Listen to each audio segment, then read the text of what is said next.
Zdravím všetkých a tentokrát veľmi srdečne, naozaj srdečne pozdravujem do Čiech. Vraj tu boli v Dunajskej Strede fanúšikovia z Čiech a vykrikovali určité veci a vraj to boli Česi. Neviem, ale toto video je na nete.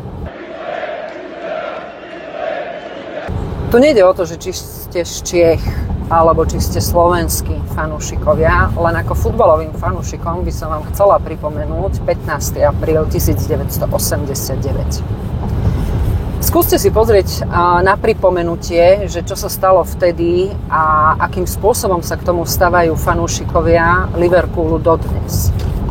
Lebo to bol presne ten deň, kedy boli futbaloví fanúšikovia pustení na štadión, kde zlyhala polícia a kde neboli ani dostatočné bezpečnostné opatrenia zo strany futbalového štadióna urobené a zomrelo tam dnes už 97 obetí, lebo ten dotyčný 97 zomrel na následky 4 roky potom a 766 ľudí skončilo vôbec v nemocnici.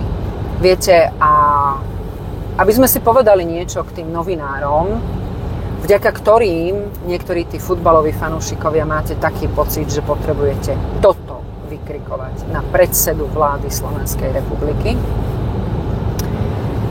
The Sun napísalo the truth, pravdu o tom nešťastí. A povedali v tom článku, že tam vlastne tí fanúšikovia okrádali tých, ktorí ležali na zemi a dokonca ich ešte aj pomočili. No a po 20 rokoch sa zistilo, že to bola vlastne dezinformácia, ktorú púšťali von práve tí, ktorí sa z toho chceli vyviniť. A The Sun sa za to neospravedlnilo až po 20 rokoch. A potom napísali real truth, čiže reálna pravda. Takže vidíte, aj pravdu máme viacej.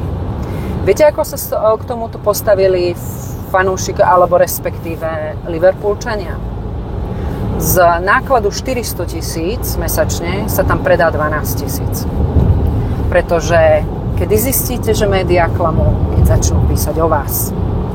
Takže ja veľmi ľutujem, naozaj veľmi ľutujem, že ste sa správali ktorýkoľvek fanúšikovia takýmto spôsobom, pretože myslím si, osobne som presvedčená, že politika do športu nepatrí. A ak si chcete na niečo spomenúť a ak si chcete niečo aj tak pripomenúť, že ako má vyzerať fanúšikovstvo, tak si pozrite, alebo respektíve si pripomeňte, že akým spôsobom sa správali The Hooligans, odvekých dvoch rivalov AC Milan a Real Madrid, pretože po tomto nešťastí v 89. mali spolu zápas a namiesto toho, aby tam vykrikovali hlúposti, spievali liverpoolskú znielku. Takže pozdravujem každého, kto má pocit, že na Slovensku môže robiť, čo chce a že na Slovensku je možné ťahať politiku už nielen do kultúry, ale aj do športu. Majte sa pekne.